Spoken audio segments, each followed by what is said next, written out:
I'm talking about New York City, the Diamond District, and the celebrity that is here. I mean, do I gotta say it, Jacob? Jacob what? Jacob what? Jacob was. He didn't do that. Jacob, just stop. No, I'm not saying. Stop it. You're talking about. You just talking about the performative aspect. Or you talking about being theatrics. hot tea, hot tea, hot tea, hot tea, hot tea. All right, so a lot of people was talking about this viral clip from TraxNYC, the jeweler, where he was confronting another jeweler about using his name for jewelry scams. So let's see what the New York Bias podcast, the Joe Budden podcast, has to say about this. Y'all better like the video. Y'all better subscribe. By the way, that clip got like 21 million views on YouTube. Y'all familiar with the big jewelry fight on 47th Street? In the Diamond District, Texas. Let's do it. Let's do it. Trax. Come on, let's do it. The melee, big brawl over a bracelet that was okay. Let me see. Let me get this right. Somebody came in homeboy, the older jeweler guy, Trax, whatever his name is, AK, whatever his name is. I don't know his name, but somebody came in there and they were trying to purchase a bracelet. But they were trying to purchase it from Trax. Because they had heard of him or seen him online. He's got a growing internet presence. He does. So the other jeweler lied, said, yeah, I know him, I work with him, sold him a bracelet that was supposed to be 14 carat, but it was 10 carat. It was 9.5 carats. There we go. So in the video we got, what's the jeweler name? I'm bad with names. Trax came in there with the cameras rolling, wilding on homeboy for robbing him and doing that, and saying that he is demanding some of that money back, $22,000. Yeah, because he gave the guy back the money. He gave the dude the money, the $22,000. The dude that purchased. Yeah, the he paid for it out of his pocket. Yeah. So he went over there looking for the money, and things got hectic. It got crazy. Things got crazy. He got spit on. Correct? No, first the dude was being mad quiet, and then Trax was being performative, super performative. Yeah. Okay. And then he's a content creator. They removed They removed Trax. Yes. Then when he came back the second time, and he was this close to my man hit him with the hot cha cha on his face. Spat in his face. Yeah. Oh shit! Hot cha cha. Did you say hot cha? Yo, that was a different type. Yeah. Yeah, he hit him with the hawk fooey. Yeah. I'd rather get punched. Something. Smack me, something. Yeah. But he did that and did the dip back. He did. He spit in his face and then did back. I thought that was egregious. And you got to know the law, because spit is assault. It is. It definitely is. Spit is assault. So they ended up arresting them, arresting the spitter and his homeboy, his man.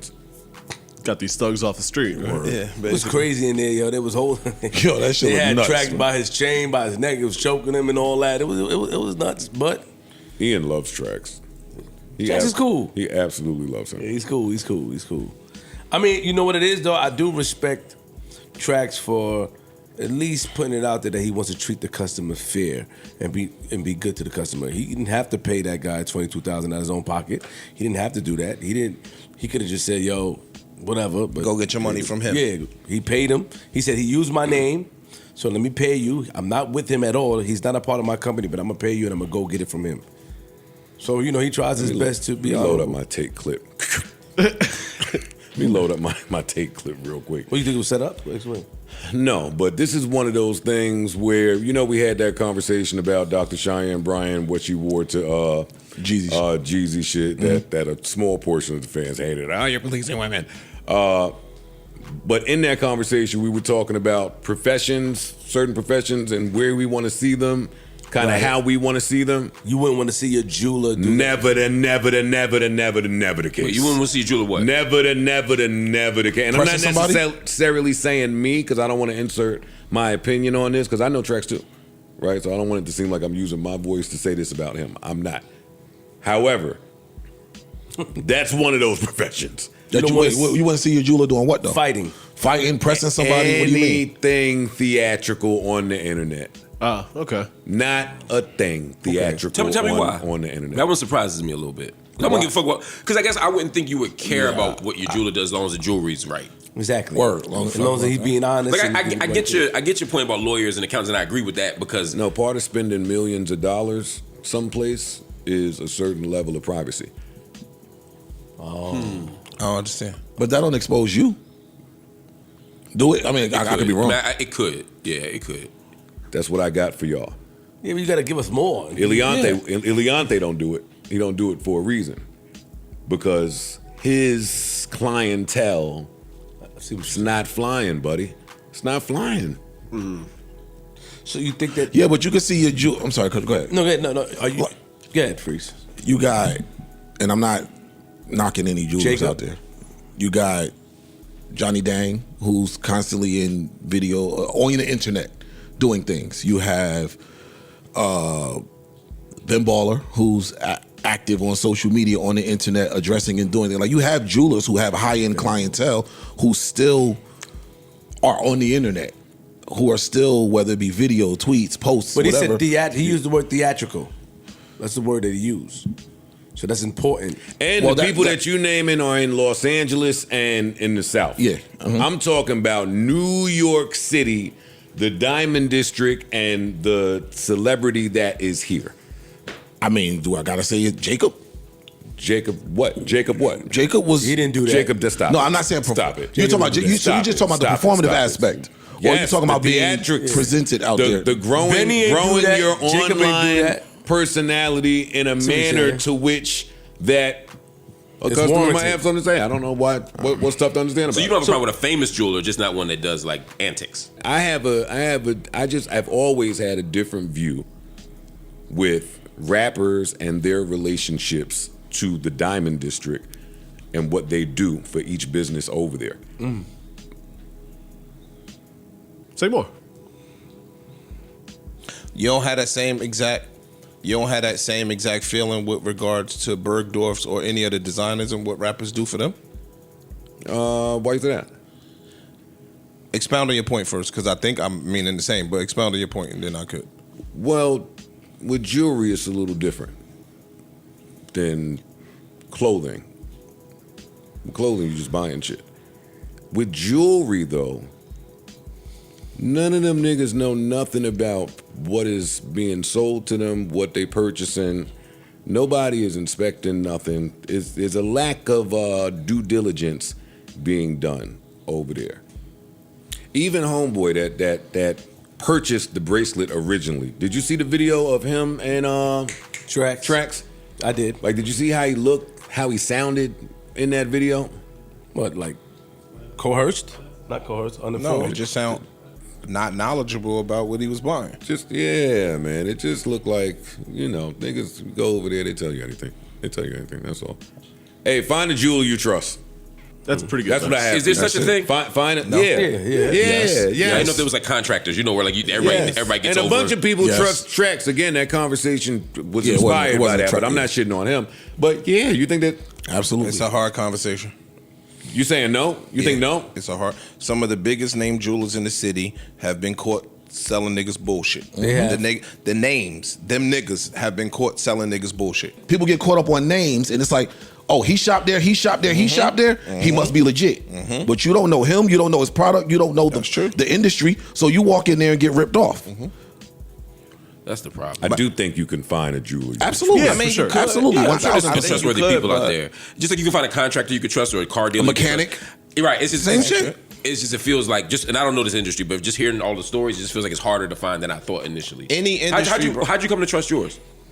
Years and years and years and years and years of shit. A network of people checking shit against other people, against other jewelers and appraisers. It's a whole process. A bunch of shit. When you buy something really expensive, do you go and get it like tested with another jeweler? Yeah. How does it work? Okay, that's the part. Yeah, and that's the process when you go get insured. Like, you got to take it away from your jeweler at some point. So, so you're getting good shit. Got it. Okay, so I got a few things to say about this. Number one, I like how Joe was talking about the type of customers that still enjoyed that white glove treatment. I know in New York especially, there's levels when it comes to jewelers. And I think that's what Joe was kind of alluding to. There are certain jewelers that, number one, you have to schedule an appointment with. Number two, it's certain jewelers that have certain diamonds and certain stones that other jewelers in New York and other jewelers throughout the country will not have. And I'm specifically saying New York because I know of a few times where I saw that white glove treatment, and those type of jewelers have diamonds that were extremely rare. And we're talking about stones that might be the most rare stones in the world. And you would have a few jewelers in New York who had that private clientele. And, you know, it's levels to it, right? We're talking about the people who serve, or we're talking about the jewelers who serve the, I want to say, 50 million and up crowd, right? When you look at a TraxNYC, and there's nothing wrong with buying jewelry from these type of jewelers, but that's almost like what people will call new money jewelers, right? And this is when a lot of people have to beware of, you know, who you dealing with and what you buying. And I'm not trying to say anything about TraxNYC. I'm just saying, look, when you go to Trax website, he does a lot of clearance. A lot of stuff is on sale. This is why a lot of these social media jewelers have come about, because the average customer is not buying jewelry like that anymore. Okay? So when the product is kind of standing still, you have to do more to sell your product. So that's why you see these guys making YouTube channels and making TikToks and being performative, because they trying to reach the average buyer. Because that, you know, that rapper and all of them, they not spending as much money as you think they are, because they really ain't got it like that, right? Like how much money do you think the, you know, new rapper who got about $5 million is really spending at the jewelry store? Yes, is he spending probably too much money in his budget? Sure, but he's not gonna spend every dollar that he got at the jewelry store. Actually, statistics say most of these celebrities spend more money on clothes than anything else. Because you think about it, you always got to stay fresh. You're going to the Gucci and the Louis Vuitton store, and you know, you take a picture in it, and now you don't want to wear it anymore. You don't want to take it to the cleaners and get it fixed up and clean. You know, you want to throw it out because it already hit the gram. And so that's my point, though. You know, how much money do you think the new millionaire is really spending at the jewelry store? They get a couple of pieces. They had that piece for about 2, 3, 4, 5 years until they get some more new money, and then they come back. That's usually how it goes. And it's not new. It's not an Ice Spice dropping every day who gonna come in and buy an iced out Richard Mille and stuff like that. That happens over time. Most of your consistent customers, if they have that type of money, they shopping around too. Because the people who can afford to buy jewelry often, they not doing no loyalty to a jeweler. And that's what I mean. That's when you have to get the average customer to come in and buy more jewelry. So you have to figure out ways to sell your jewelry. This viral incident from TraxNYC, this is going to work for him, because people are going to say, look at Trax. He's the guy who's, you know, standing for the people. He don't want you to get scammed, X, Y, and Z. And that's cool.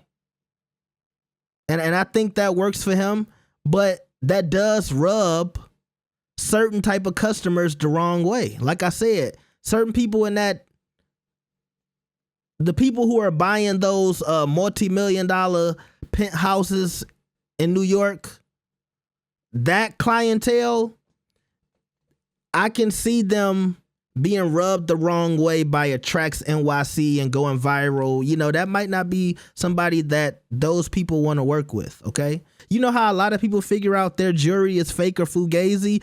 They walk into another jewelry store, they have a piece on, and that jeweler says, hey, let me look at that. And then he say, ooh, you know, this ain't no good. And you're like, what you mean this ain't no good? This not real. Or this is this. This ain't that type of diamond. This is a lab diamond. They told you it was a natural diamond. And when we go back to a lot of the average people aren't buying jewelry anymore, because we're in this, you know, this fake diamond culture where you can get a lot of stuff for a fraction of the price and it looks just as good and you feel just as confident when you wear it. So that's another reason why the TraxNYCs of the world, they have to do more to promote their business, because the lab diamonds and the moissanites and all that other stuff is prevalent now. And when we going back to knowing what you buying, this culture of buying because of the name is so idiotic and crazy to me. How a lot of these people go and spend millions of dollars collectively because you want to be the guy to shop at Icebox. You have these jewelers with these big names, and you're thinking just because they have a name that they're going to give you something that's the highest quality. A lot of the, I don't want to say nothing bad, but usually I just know specifically at Icebox, you can shop around and get a better price. Even if you getting the best quality, sometimes you getting overcharged a lot of the time. The name usually come with a tax. I know that off rip before I even start talking about who got fake this and who got foo this. I know Icebox be taxing. And if you know anything about jewelry, you know that Icebox be taxing. And by the way, don't rush to buy jewelry. You know, hey, if you want something, buy what you can afford and buy what you like, you know, because it ain't no competition out here. And I'm telling y'all right now, when you get grown, that stuff don't matter. That stuff don't matter, man. It's only cool when you young. You know, when you older and you buying nice stuff like this, people look at you and they say that's what you should be doing. You should be successful at a certain type of age where you can buy yourself nice things, and you're not gonna get no brownie points for it. I was telling my little brother this the other day. I remember wanting Cartiers so bad, and when you get the Cartiers, you know, when you a certain age, it's cool when you young, but when you grown and you can buy yourself some Cartiers, you not getting 50 million compliments no more. It's like, yeah, you grown, you working. You should be able to afford some Cartiers. It's only impressive when you doing something where it's like, oh man, you so young, how you got this on?